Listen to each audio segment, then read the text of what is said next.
Okay, I also want to thank Nicole and also the community, because without being part of this community, we would never have met and had so much fun in doing this research. And the presentation that we are going to walk you through together with Nicole today is presenting our ongoing work with, as Peter said, also with Francesca from Belgium, who couldn't join us today. And it was also presented at the beginning of July at the New Business Model Conference. As it was on one of the slides that you presented, Peter, as well. And I'm really excited also to share with you that the next edition of the conference, the New Business Model Conference, will be actually in Sweden. And I really hope that we will be able to meet in person, but let's see how the situation develops over the fall. So with no further ado, Peter did a great introduction of Nicole, and Francesca is an industrial designer. Nicole is specialized in interface design, and I'm a little bit the odd bird because I'm associate professor in innovation management. My design skill and knowledge are quite low.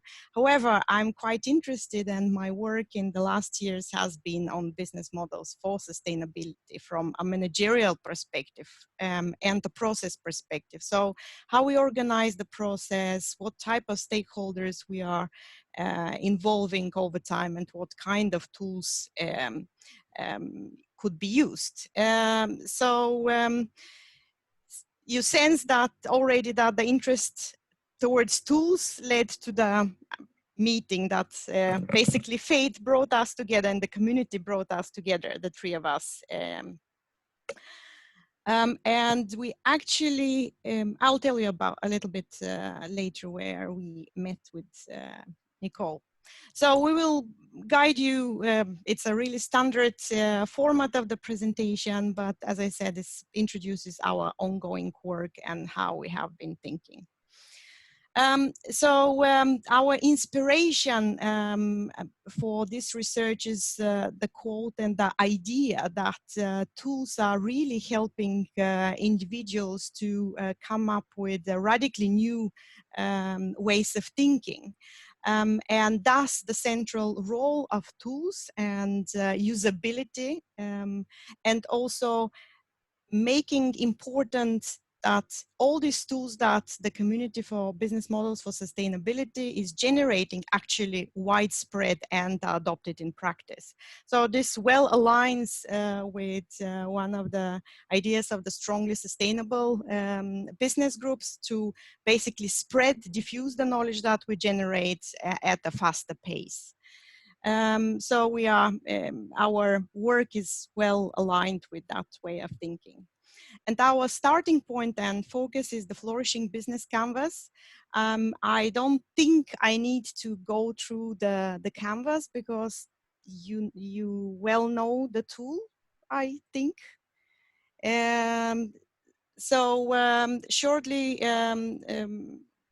Shortly said, it's a major improvement in comparison of the business model canvas, which is widely spread in practice.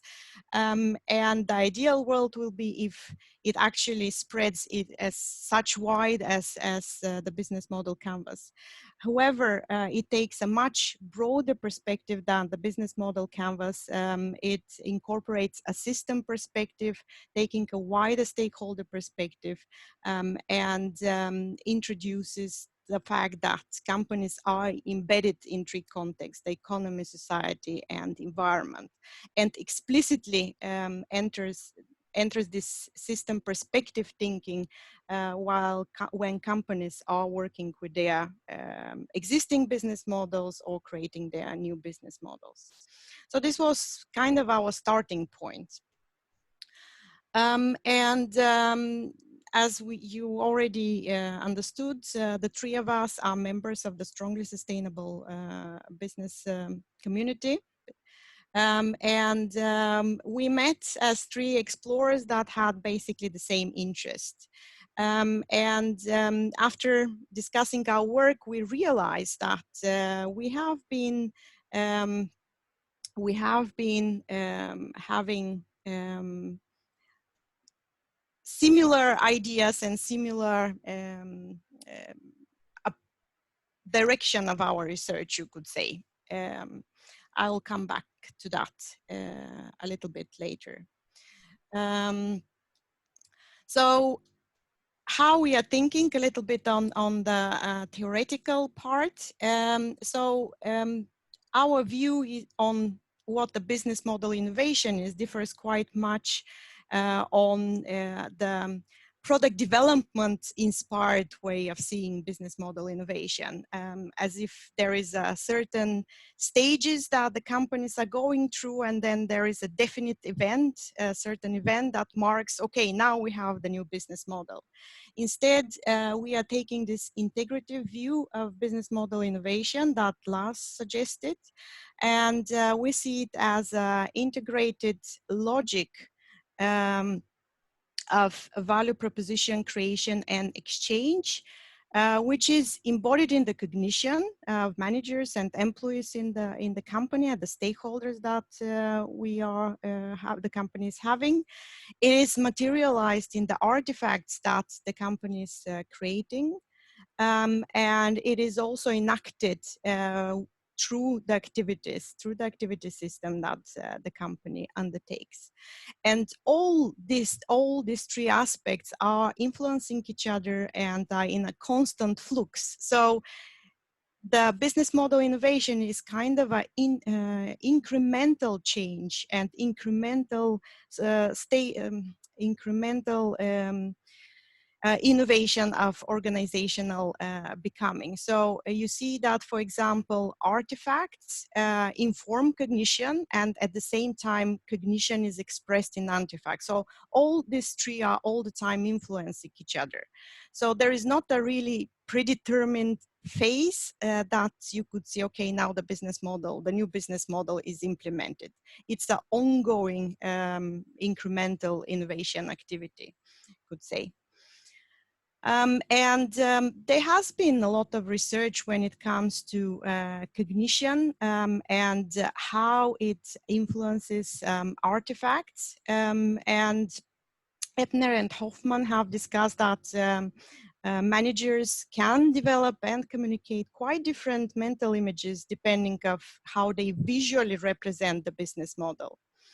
And those visual representation basically are helping with overcoming different challenges, cognitive challenges related to different inputs of information, social challenges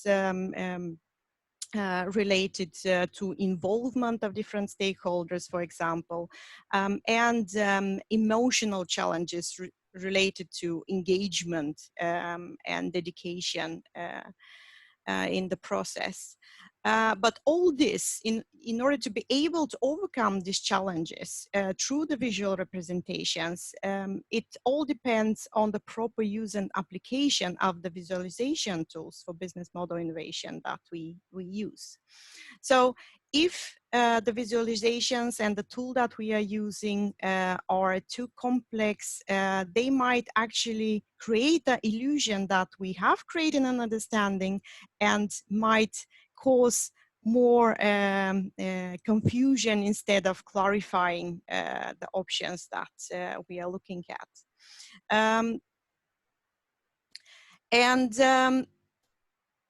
Related to this discussion, we are coming into tools that research has also looked at the fact that while we have created a lot of business modeling tools that are out there, no matter if we are talking mainstream business modeling or business modeling for sustainability, and all those are really hands-on, practice-oriented, we know very little how practitioners are actually understanding those and how they are used. Additionally, very little attention has been focused on the effective design of those. which eventually hinders the wide diffusion of the tools that we are creating. Usually practitioners are attending a workshop or two, start using it, and then abandon it if those are too complex and difficult to use. So now a little bit to our common themes that Francesca and me, and then Nicole, independently identified. While we started to speak with Nicole, we were quite astonished to realize that we have come up to very similar conclusions quite independently in different contexts. So our three main common themes that we have identified in our work prior to this particular research that we are presenting today is that when it comes to the Flourishing Business Canvas, the graphic design is not quite clear. The connections between the different parts, the different building blocks in the canvas are not really clear for the users. The language is complex, and it's difficult to distinguish between building blocks and understand what different building blocks are. In particular, what is expected to think about within each space. And then there is a large amount of complexity. While the canvas is building the latest science, both from environmental and social science, this introduces a lot of complexity. And especially the facts that all the three contexts, environment, society, and economy, needs to be considered at the same time. So like those three themes are basically hindering the usability of the canvas and eventually the adoption in practice, the wider adoption in practice.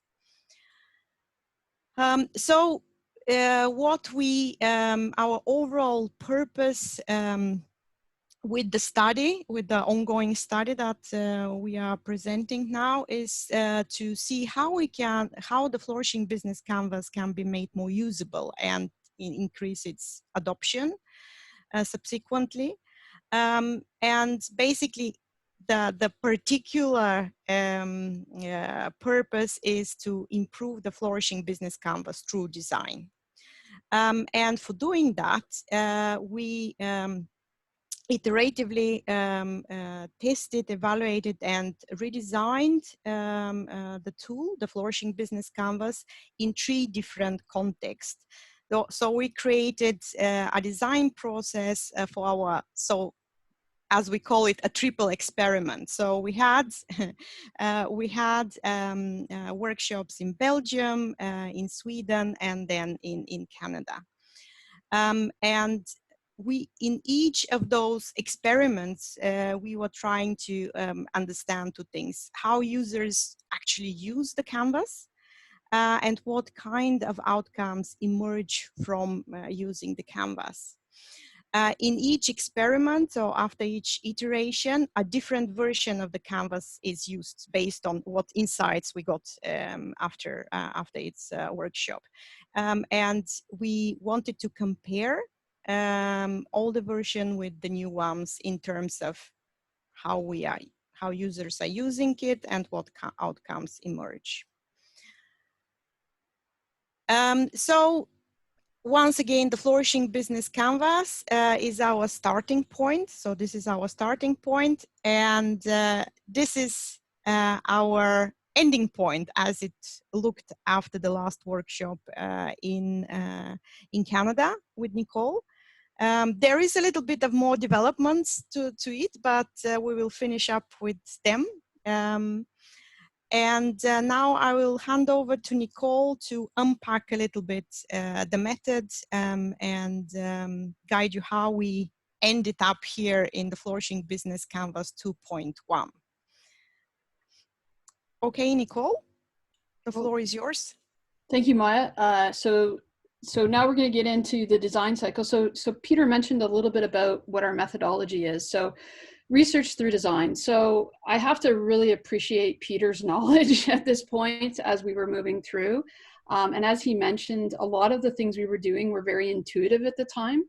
So we were spending a lot of time observing, recognizing that we had both process and artifacts. So I want to be really clear that even though that you're looking at the redesign and we were looking at the canvas, there's also stuff that emerged around the actual process as well too. And we're going to address that a little later on. So the overall methodology is something called research through design. It is a cited methodology. It comes out of the computer HCI, so human computer interaction world. So a lot of, Sorry. That's Sorry. okay.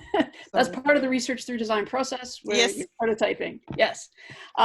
So this is you're starting to border into the world of sort of engagement. So things that UX designers, UI designers are looking at when they're looking at engagements and sort of interfaces. So the idea is that one of the things that we were trying to look at was just, research through design. So, as it takes an iterative approach, and as I mentioned, we'll go through that. So the next slide is the overall methodology. And then that's okay. Sorry, I need to, my computer froze. I need to stop sharing and share again. Sorry about that. That's okay. So I see we got some comments here. I'll just go over to the Simon's been very active in the comments in the chat. So okay. Excellent. Okay, so Simon, can we answer those sort of, like, is there anything you want to ask at this point? Like, no, I think I just wanted to balance your critiques, because I think what I'd like to do is just say that the Flourishing Canvas has a lot of intuitive appeal.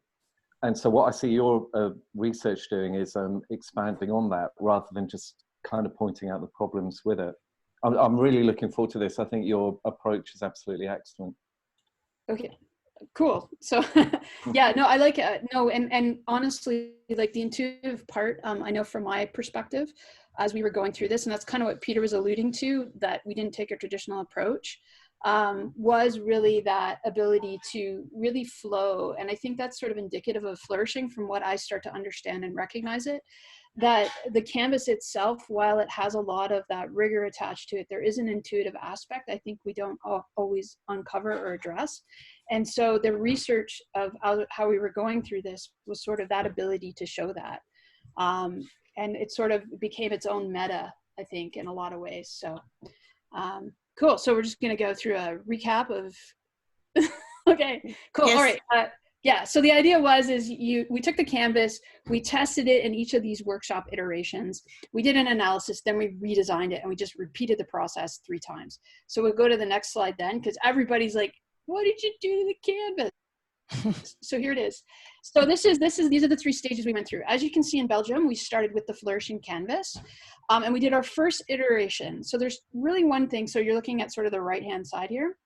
So what happened here was, when I was working with Peter and Anthony on the design of this, it was really starting to just be about lightening up the canvas. But as we got deeper into it and we started to understand it, it's like it's more than that. And the biggest realization at this point was recognizing that participants are being asked to use a 2-dimensional tool to design in 3 dimensions.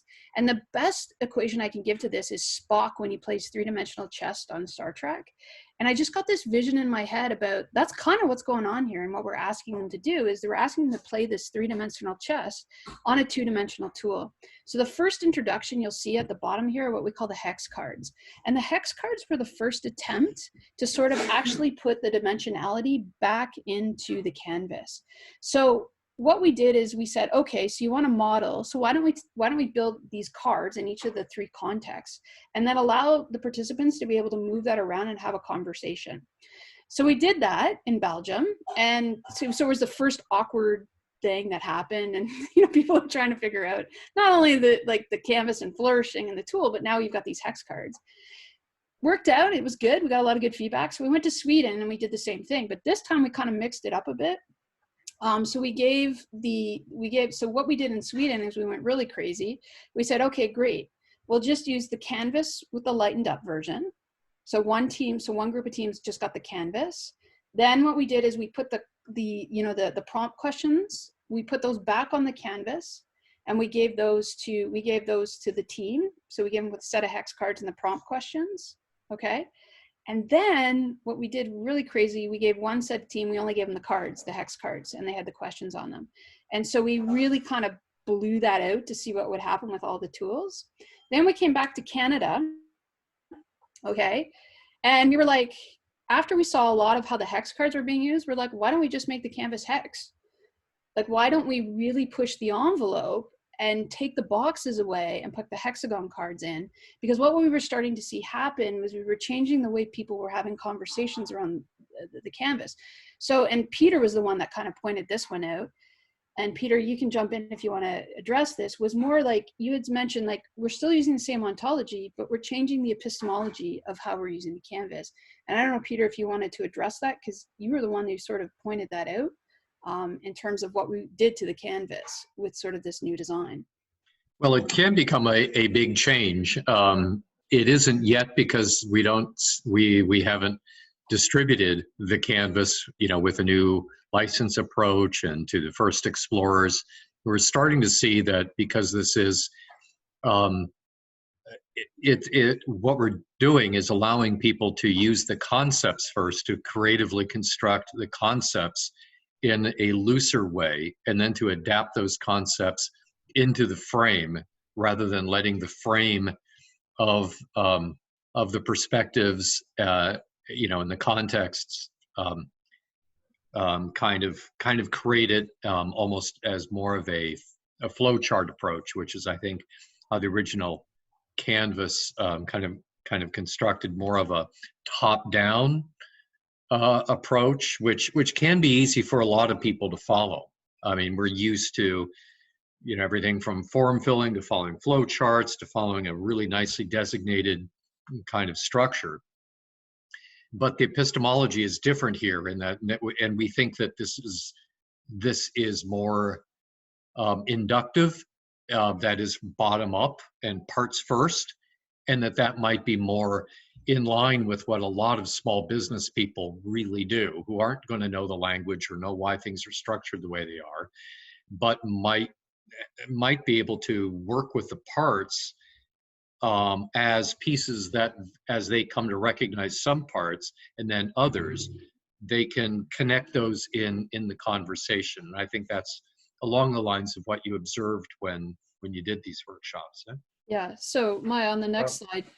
Sorry to step in. Simon just said in the chat that he has a question, and I thought this might be a good point to address that question. Yeah, I think it's really relevant here. If you look at the original Flourishing Canvas kit, if you look at the instructions that I think Anthony wrote, it was really interesting. He suggested that in terms of the methodology, you take any 3 different questions and you ask people in an exercise to really talk about the connections between those 3 different dimensions of the canvas.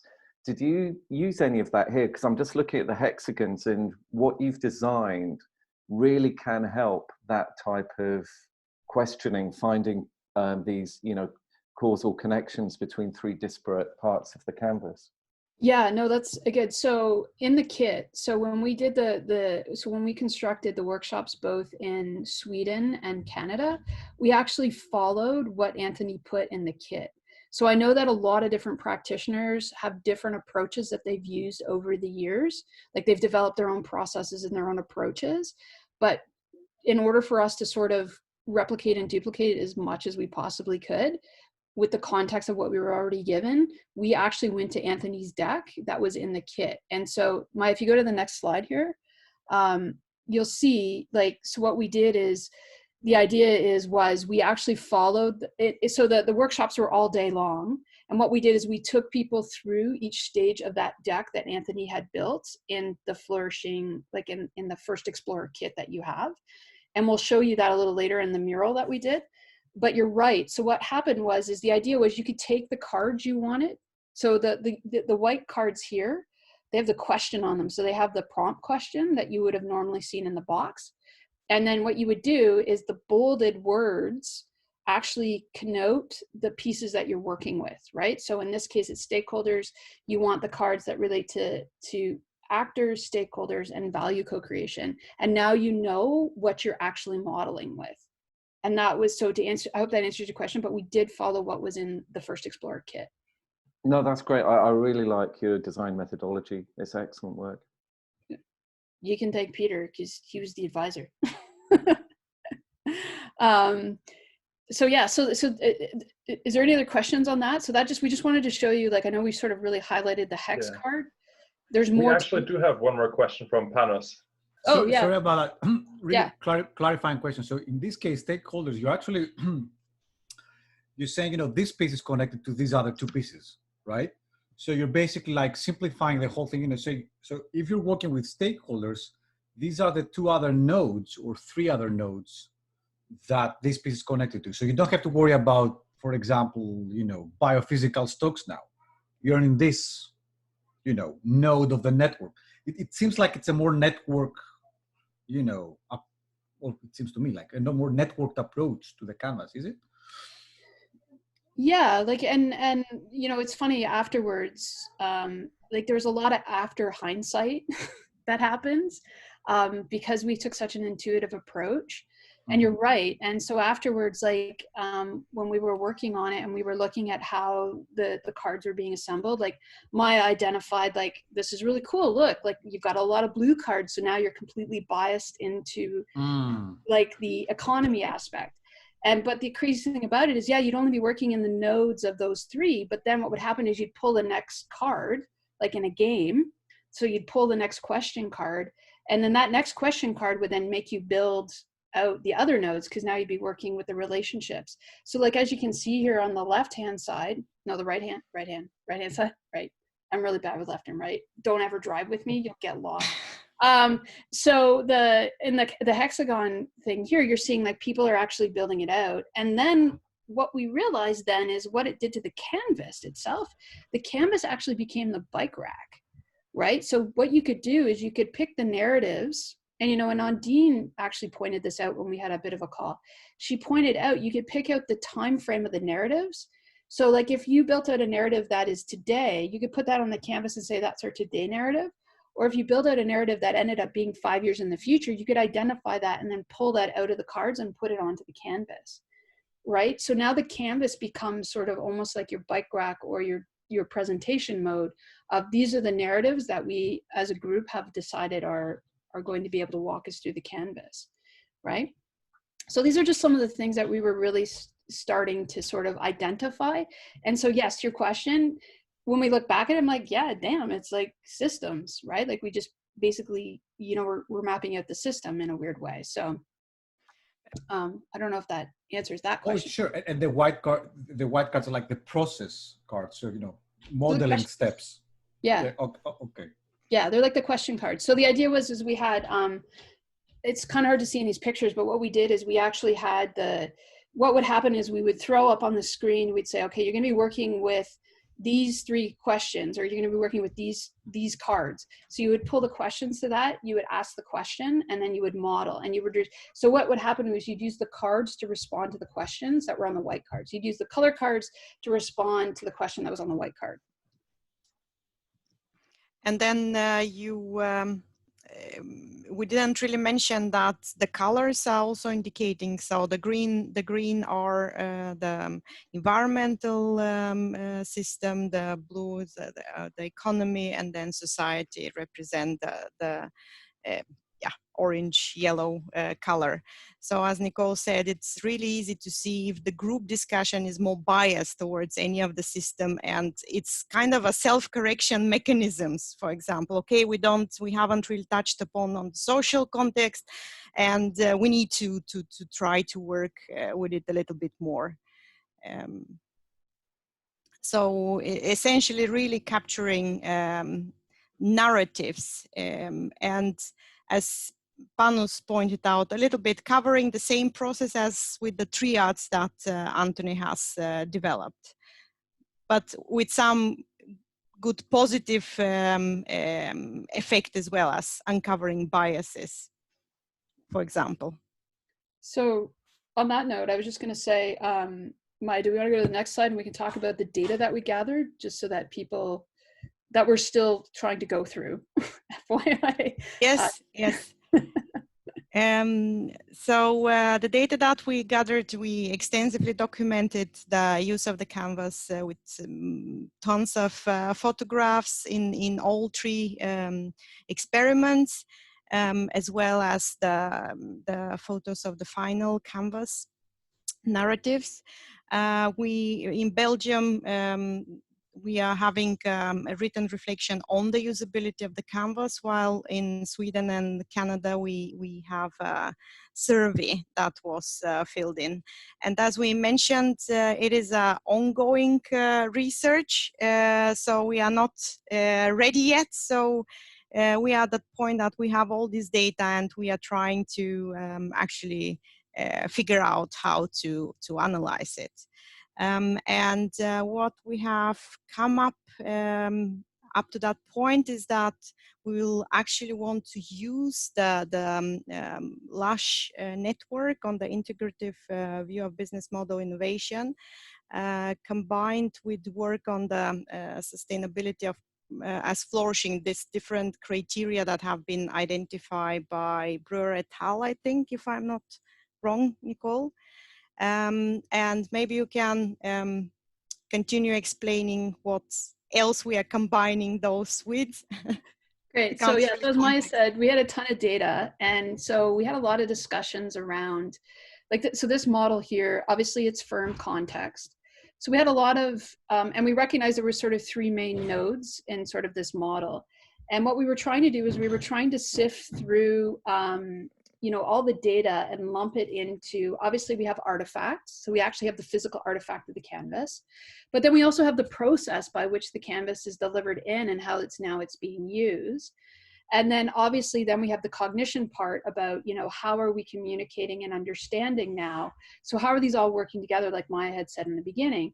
So is it maybe it's not just one evaluation, but it's several evaluations combined together, depending on, sort of where the tool is at and where the process is. So we started to take a look at things like the evaluation methods, usability heuristics. So if you're developing a tool or we're working with the tool, perhaps then the interface is, usability heuristics. And so it's expertise, right? Then in terms of the activity side of things, so in the process or the interaction, and we want it to be more human-centered in terms of the activity, maybe we're now looking at, ISO evaluations, we're looking at human factor evaluations. And then the sustainability as flourishing is a lot of the work that is coming sort of out in the sort of pattern work that is being looked at is, okay, so yeah, you've got the tools nailed down, you've got the process nailed down, but then you've got this whole understanding of what is sustainability in flourishing in your company. And so then what do your managers need in terms of their framework to really understand and define, so that when they are modeling and doing the processes that, they actually are modeling properly for flourishing with the tools based upon the ontology. So we realized that, holy crap, now we've got this whole, it wasn't just about the canvas. We all just showed up to sort of look at the canvas, but what we realized is we peeled back all these layers and we recognize, again, systemically, it's really about, if we're going to design tools, for flourishing, we kind of have to look at the whole system of the firm and how that gets integrated. And the tools are just one piece of the conversation, but the tools drive the conversation and drive the activities. So they have to be developed in context to the things that we want to achieve. So one of the things that Francesca and I are now starting to discuss is, well, maybe it's a design system, right, for how we qualify the tools we use and the approach we take to the tools within the firm to achieve the outcomes we want. So these are some of the other things that we're sort of now looking at with the data that are not just about the canvas anymore, but the actions around the canvas. And then that's at one point we were like, okay, we need to just go have a beer now, and here's the canvas. So anyway, so Maya, did you want to kind of? Yeah, well, and in terms, if we kind of try to, from a management science perspective now, because Nicole is kind of outlined some of our contributions or intended contributions from the design science. But from a management science perspective, we are contributing with this work, or intend to contribute with this work, with the process view of visualization, not the mere outcome, but the sense-making activity that is taking place, and the collaborative work. The other intended contribution that we are having is the theory to the theory of boundary objects, or how the flourishing business canvas, or any type of tool for that matter, can be a catalyst and inspiration for capturing different knowledge and perspective in this process. How we can what is the role of the canvas and the process and the design system that you were mentioning about. The future steps that we are thinking about, obviously lots of analysis of the gathered data. We will continue to work with refining the design. We really would like to iterate and test the full user journey. The final one is to basically think around this whole system that is related to that. And I think Nicole is now going to introduce the mural that represents a first attempt of thinking systematically. Will you send us the link to the mural? Yep. I think I'll stop sharing. Yeah, so this is, I don't know, if, as you may or may not be familiar with Mural. I know Anthony has built the previous, like the existing canvas. It is in Mural. So with COVID, obviously, it was kind of like, great, nobody's going to be able to use the hex cards for like a year. So one of the things that we were looking at then is the next iteration around the process. So what I did is I posted a link here. You can click on it. You can go into Mural. Oh, cool. You're all in here. It's cool. I can see everybody. You all show up as different animals, so it's kind of cool. Just like in Google. And so in here, you can start to go around. So what we did here in this mural is we took the canvas redesign, but actually encoded it in the process that we use. So this was actually a replication and duplication of the workshops we ran in the process we ran in Sweden and Canada. It's based upon the workshop that you'll find in your First Explorers folder. But what was really cool about it was we could start to add in more things, right? So when we were talking about, say, like biophysical stocks, I could put in the periodic table of endangered elements. I could put in something related to the ecosystem services. So a lot of the ancillary feedback that we got about the canvas, like we need an instruction manual, we need an IKEA manual, how do we walk through it? Knowing that practitioners take different approaches to the canvas, but a lot of the feedback we got was, where do we start? Where do we start? Where do we start? And, you know, and everybody's always reticent, well, not to tell you where to start, but practitioners will generally, depending on their method or their process, will take a starting point. So this was an opportunity to just try to replicate and duplicate not only the canvas, but the cards, but also, like, are there opportunities to expand, you know, the knowledge? So a little bit of the glossary of terms at the bottom, not every single unit, but sort of the ones that people had the most trouble with in terms of the ontology. The idea that, you know, like just adding links, like we could add videos and different things. So just some, this is a really rough idea, but the other cool thing about it is with Mural is what you can do with Mural, it's got the arrows, right? So you can really start to take those hex cards, put them together, and then, you know, move them over to the canvas or draw. You can really start to now draw the links, so the visual links. So you can get really concrete about the stories you're telling and the links you're making. So this was sort of our next iteration to sort of, you know, continue to explore the interface and the engagement. Not so much the design, but the engagement. And this is just, we're just sort of dipping our toe in the water here. So you guys are willing to like goof around in here, play around, grab stuff if you want to pull it. Some of it might be locked down, some of it may not. But feel free. Nicole? Yeah? would you maybe be able to share your screen? I'm just thinking for the recording, so we can see that on the recording as well. Yeah, so people are now at the recording, like, what are they looking at? What are Yeah, they looking at? Okay. exactly. Okay, so yeah, right, you're recording. So let me just see. So can everybody see that okay? Yeah. Okay, there we go. Okay, so as you can see here, well, there's a couple things. So number one, we have on the outline side here, what we did is this is basically the workshop. These are basically the slides of the workshop. So how we took people through how we guided them through. So for instance, like set your future date. It would jump to this area of the canvas and it would give you the information so that you could walk through it. Brainstorm your why, right? So this is all kind of pulled out of the first Explorer. Taking you to the model, so you can watch the video of Anthony talk about the different contexts. You can zoom out, right? Takes you to the different areas of the canvas as well too. So you can jump to sort of those different areas, and it obviously walks you through about resources. It asks the questions, all those sort of things, right? So you can really kind of guide yourself through it.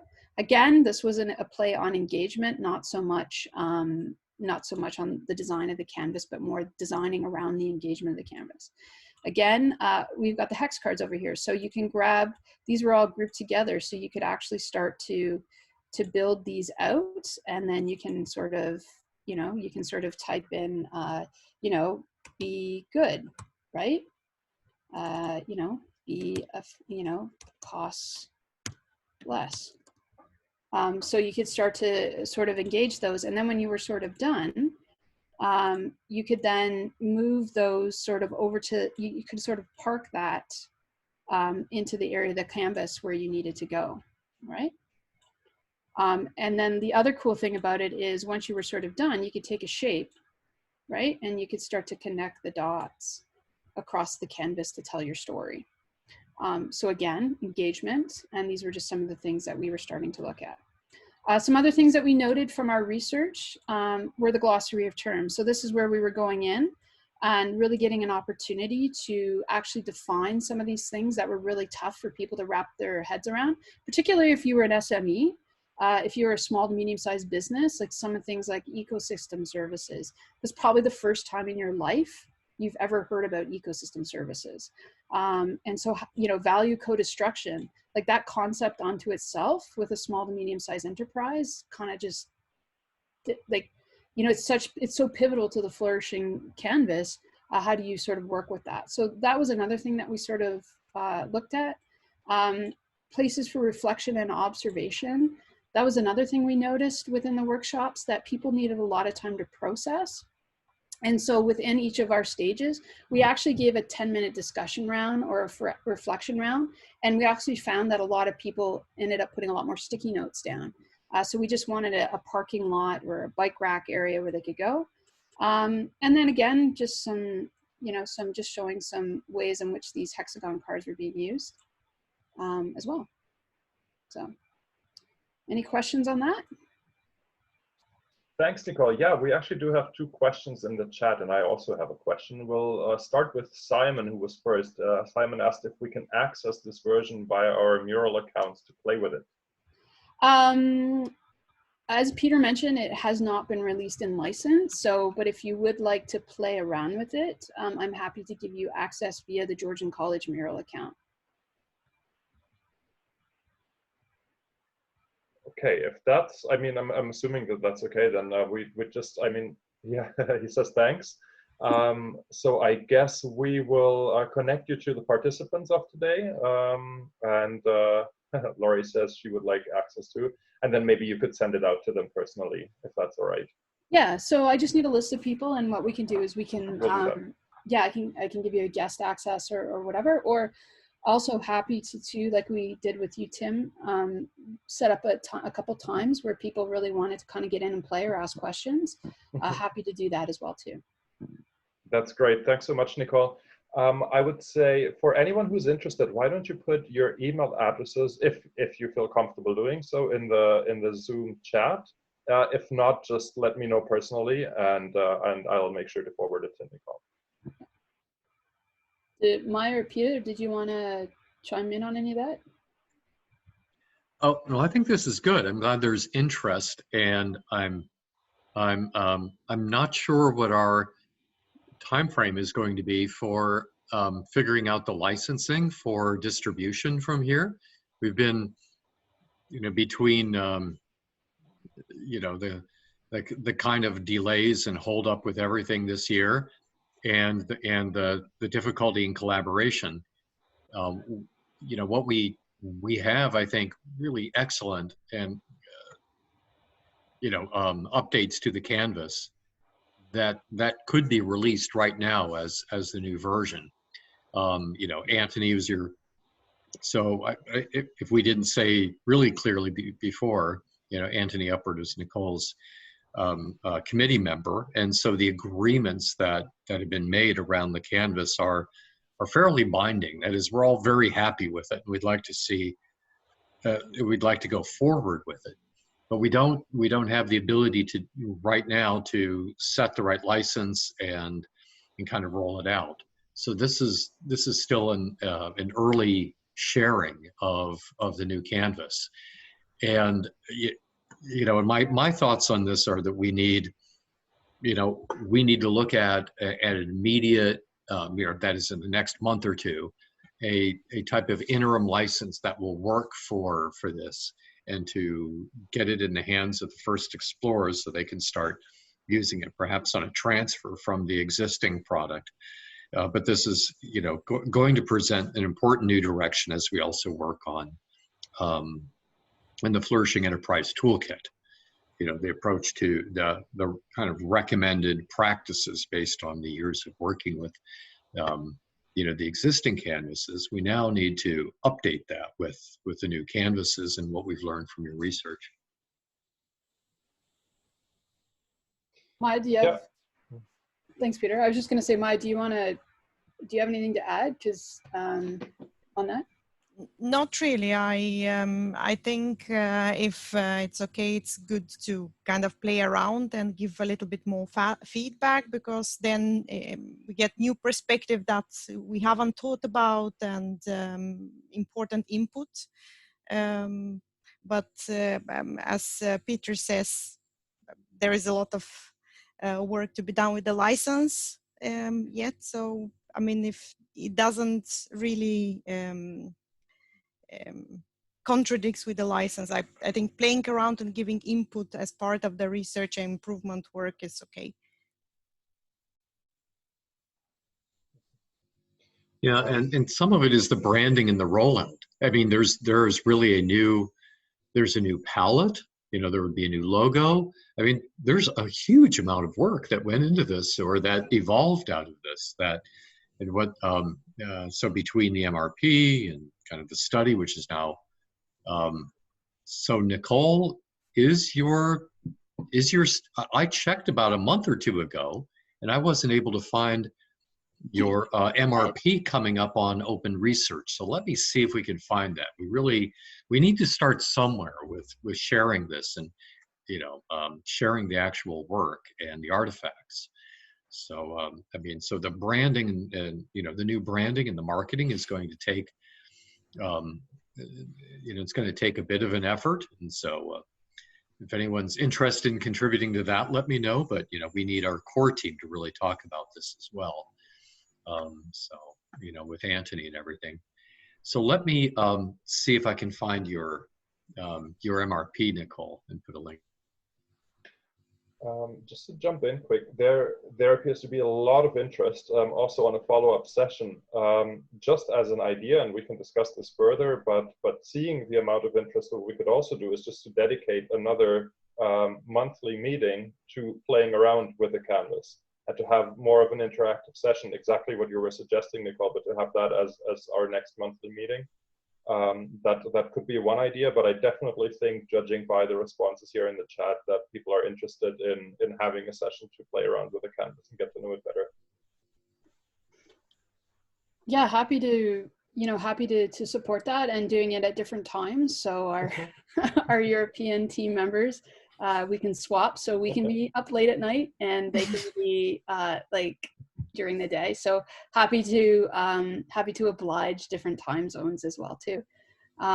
Yeah. So the other side of this too is I believe, you know, Maya and Francesca are going to, and I'm working right now with Georgian. Maya, you don't know this yet, but working right now with to get a class. So the amazing work that Maya and Francesca have been looking at it from a pedagogical standpoint, or I guess an andragogical standpoint, you know, around teaching. And so going into the fall, you know, sort of the fall term, the next terms, you know, sort of releasing it with the students again and getting them to play with it. So I don't know, you know, we've got some academic partners on the call, like if there's an opportunity to test it with different student groups, you know, that's always a possibility as well too. And we can also do that. You know, I guess that's within the confines of the license as well too, I would assume, Peter. Yeah, so Colin, you're saying, is this something we could test in the fall with the University of Ghent? Yeah, so that's where Francesca is. And I guess that would be a Francesca question. Yes. Yeah. But we can, if you send us your email, we can connect you with Francesca so you can discuss directly. Yeah, and Panos too, from our brief weird encounter in Barry Park, happy to support the SFI program as well too, you know, and come in. So nice. So. Awesome. Just trying to catch up on some of the comments and questions we had earlier. Panos was asking if you could provide an example of how the hex graphs can be used outside the canvas. So the exploration space, like a sort of example, you know, how things are connected, if there's something that you know. See you, Stephen. Yeah, so in the group that we used in Sweden, they didn't have any of the canvas. All they had was the hex card. So we have pictures of that, and it was wild what they did. Like, it was crazy what they did. And they used it as I will try to dig one. Sorry. Yeah. And that would be our best example that we can send to you. But there was one group that's all they had. It's just the cards. Because sometimes you need to see something just to get your mind working, right? You know, you said before, you know, be good. Okay, that sounds like a goal. You know, cost less. You know, is that a goal now? Is that a cost? You know, so how would you use that? You know, just to get our minds around this. Yeah. How did they use it? The people that actually tried it, right?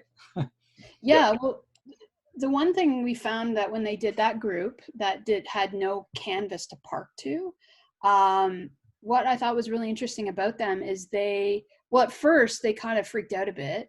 They were sort of like, oh my God, there's no framework. And then they were like, wait a minute, this is like the coolest thing ever because I have no framework and we can do anything. And you're right.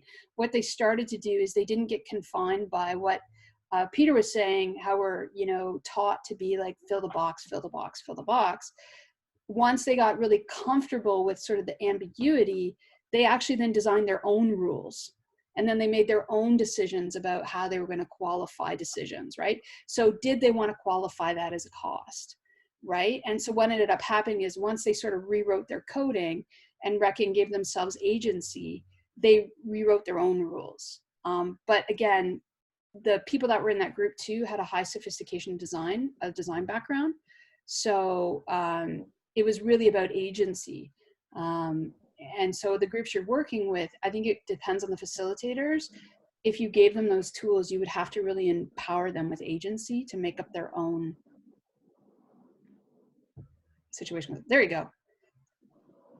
Wow. Okay. Yeah, see how they wrote at the top, like problem, solutions, benefits? Like they really started to kind of construct their own thinking with the cards. And what's remarkable is this was done without training them in this process, right? You gave them a challenge. They collaborated to develop these approaches. And so this is what emerged with that team in the workshop, right? Yes. I mean, it wasn't directed in this way. What I think is going to be remarkable about being that could develop within an organization that uses the hex cards in a sophisticated way, and it would take some training to do this, is that we could use business strategy and innovation theory as a way to really enhance the business model thinking with respect to how these kinds of coded frameworks are set up. Is one of the key aspects. I mean, so we often think of flourishing as a way, as a way to create kind of the preferable approach to the emergence of strong sustainability capacity and flowbacks from resource use in the ecosystem that a business is participating in. But when we look at the social context, there's so much complexity that could be accounted for that we usually just ignore.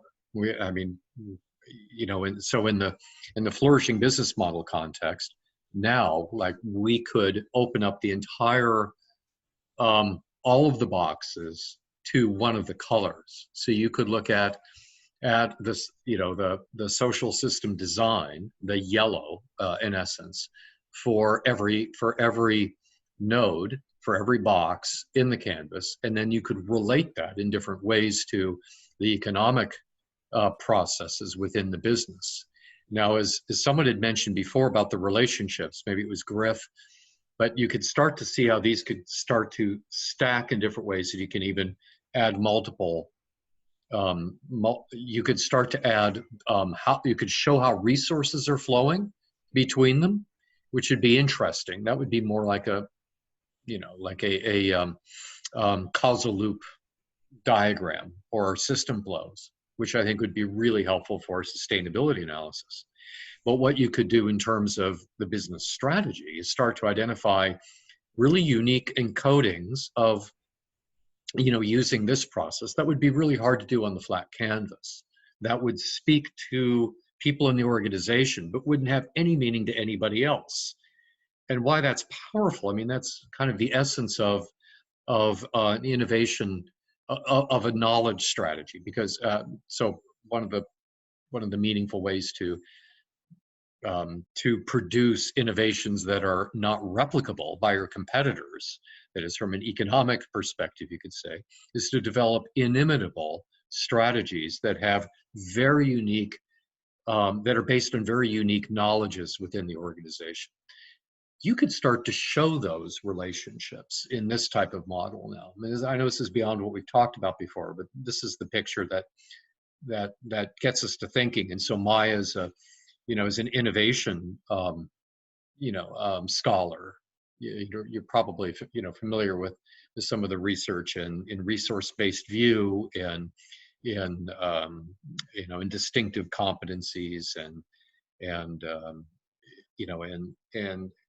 the creation of strategic knowledge that can be used for different business models.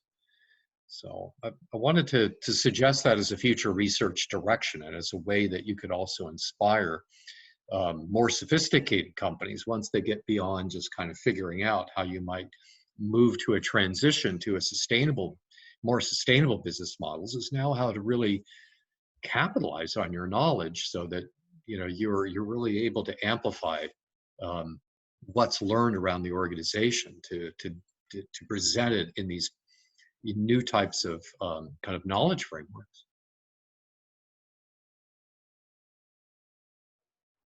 Absolutely. That's I'm just going through the chat.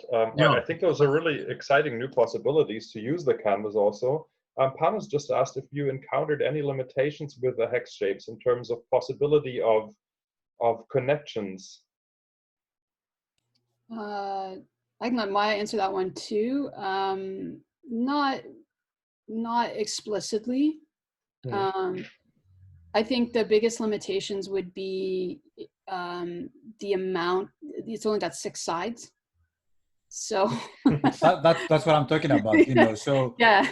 like a super node that I have to connect with so many things. And yeah, so that's kind of where I was sort of, I don't know, I think I was talking to Peter about this, where then this weird concept of the hyperbolic plane came in, where like a soccer ball, right, where you would get so many connections, and then you would actually add in a multi-sided figure like in a soccer ball, so that then you could add that many more connections to it. So like, I think down the road, if you got that sophisticated, you'd end up with another spacer, like you'd end up with another shape, like in hyperbolic geometry, right. like when you cut a soccer ball out. And that was just sort of, kind of, you're right, Pan, I was just thinking about limitations. And that kind of actually leads into another aspect of, the decision around the hex cards was, flourishing in its own aspect is sort of biomimetic in its own way. So why are we using, traditional boxes to represent something that actually is more biomimetic? Like, is there another way that we can express flourishing in our tools? And so when the hex cards came up, it was like, well, it makes more sense that it's a hive than it is, a bunch of stacked blocks. So that was sort of a meta. But to answer your question, and, I don't know. No, we haven't really noticed any explicit limitations at that point. And maybe if you reach that point, maybe you're modeling wrong. I don't know. Maybe you're overcomplicating things. Maybe, who knows? Practice will tell, right? Maybe it's so complex, but maybe you're like going around in circles, and maybe you have to simplify your model. Yeah, I think there's again, like, I think this is why we need to open it up to the community, and we need more iterations. Like, we need people to fumble through things and identify gaps, because we're presenting a new approach to the canvas, right? Which is also going to present new complexities around, things we would have never have come across, right? But yeah, so I was just, something that, I was just looking at did you add any questions beside the old ones that Anthony created? Short, no. But Peter, we did go in and we might have tweaked a few, and I believe Peter did a once over about a year ago on the questions. So I might have tweaked a few in the glossary to make them more layman term. But no, we didn't change the questions. No. Not substantively. We did try to simplify them, but also say we do have different questions for the flourishing cities, the canvas for social or civic policy, and so that version of the canvas does have slightly different arrangements, allows for a wider range of accountabilities, of benefits, costs, assets, and resources.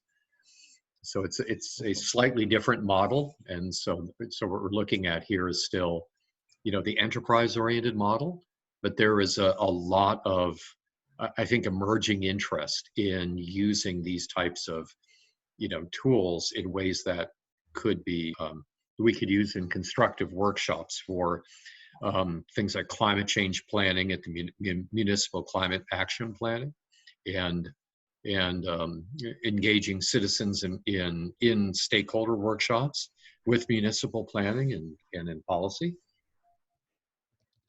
I think this new kind of modeling the old canvas into these expert systems gives indeed a lot of new opportunities to adapt more easily and quickly to the purpose of workshops, of teams or companies that want to work around something. And as you mentioned, in Europe, the Green Deal is picking up speed, and this kind of tool would be very interesting to use in all kinds of strategies that come around or are starting now in Europe.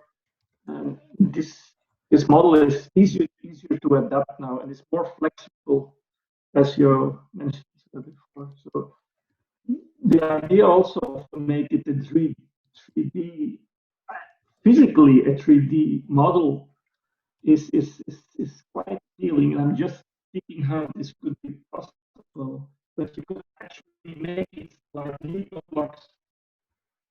So you build something with it, and that would be even more interesting even to see what it would become. Then you actually have the 3D model. Is that something that you guys ever thought about, actually making it 3D as a next iteration? Yeah, so it's funny because yes, so when we were originally in one of the conversations, I remember sitting with Peter and Anthony at OCAD, we did kind of go down that rabbit hole. It was a deep rabbit hole and my brain hurt afterwards, but yes, there were conversations about the three-dimensionality. And I think that's where the interest in sort of the hyperbolic plane and how it curves, kind of, we looked at it, but outside of that, we've had conversations, but how that would happen, I would need more mathematics in my background. So if anybody would like to take that on, happy to offer that gauntlet challenge down. I just want to throw in another question that was asked before, and thanks to Josh for bringing it up again. So Simon asked earlier if this is going to be available eventually on a Creative Commons basis, because that was the original, or the plan for the original version. I think Anthony would have to answer that. I just gave a response to that in the chat. Oh, I see. Well, I think eventually, yes. However, we need, I was hinting at that before, that we'll need to sit down with Anthony and work out a custodial arrangement for kind of how the license is kept and shared. I think we do need a different arrangement. We do have a new canvas. You know, life is moving on ahead quickly here, and this is a powerful tool that, you know, that we actually now have, you know, new knowledge that we have to share around using it. So now, you know, now we have to really think about how this is going to be rolled out. I think until we have a way to construct, you know, to present the, you know, the new tools, and as well as the existing tools, and to present them, you know, on a website, to make it down, to have a type of registration process for download and the license that's associated with it. I mean, we just need to create something like that. Actually am interested in doing that, and probably, you know, I have some support for that at OCAD. I would, so Nicole, you're no longer with us, but maybe I need to get another, you know, GRA, and maybe you could help me advise, you know, a graduate research assistant in this step of kind of developing the materials too. It is something that we could do as an OCAD sponsored project. And I'm sure Maya would love to, if she can, like, I'm sure it'd be nice to involve like Francesca and Maya too, if there's a, like, to continue that. Don't know, I'm like totally throwing you out there, Maya, but. Oh, of course. I mean, as you mentioned, we continue the iteration now in the fall, or planning for that. So, you know, quite interested in this work, to contribute to it. I mean, it'd be really great to see, like, it would be great to see all the institutions actually work together on some level. I know that sometimes is a hard thing to do, but I think it'd be great. I mean, it was born out of sort of this, like, you know, there's always sort of, we always talk about the triple experiment, but really it was a quadruple experiment with OCAD, right? And so, you know, it'd be really nice to see the continuation of that, you know, and when we talk about scale, like, Peter, I don't know if there's an opportunity, if that is something where funding could happen, where you could get scale for that research. Small amounts of funding right now, but I think we could get more if we just got going with it. We don't want to wait for, you know, a major funder right now. I think we want to get something started. So we should talk about that now that it's on the table and that there's interest. And so, Tim, maybe we also ought to put out into our future plans another workshop, and to use that as kind of a hands-on workshop. We could also perhaps get, invite, actually affirmatively invite more strategic foresight students that could engage with us then too. It can be, we don't get as many people for like an August SSBMG, but if we did more of a workshop approach with this, say, you know, in October or something. Yeah. Absolutely. So I think the interest is definitely there. So we will share. I mean, also being mindful of the time now. We'll definitely share the addresses of everyone who was interested. We'll figure out, I guess, probably a multitude of ways to keep engaging, because I do feel definitely a higher level of interest here and of engagement of everyone. So I think it'll be great to keep that going. If you guys need to jump off, feel free to jump off, because the time officially is over. If some of you, one of you could stay, I would also say we could still take one or maybe two questions if someone feels like there has been something that hasn't been addressed yet. I'm happy to stay for a few minutes. I know, Maya, it's like super late where you are. The same for Tim, right? Yeah. That's true. Yeah. I'll stay on a few more minutes, yeah. Yeah, I can also stay. Okay, me too. I'll go ahead and stop the recording, so now we can say whatever you want.